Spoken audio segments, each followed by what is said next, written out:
मैं हर साल शंदूर फेस्टिवल के लिए आता हूँ यहाँ पे, और ख़ासकर ये झील का जो नज़ारा है इसको मैं अक्सर इंजॉय करने के लिए आता हूँ। ये झील एक मुअम्मा है।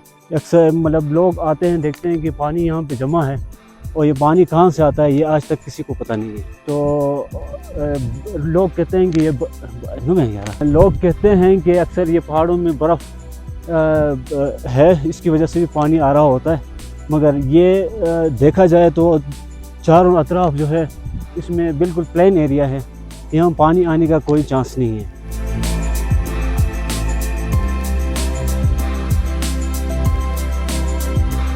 हो सकता है इसके नीचे कोई चश्मे वगैरह जो हैं वो हो सकते हैं, बाकी इसके अलावा ये पानी का मकदार जो अक्सर देखा जाए तो यही है, ये ना कम होता है ना ज़्यादा।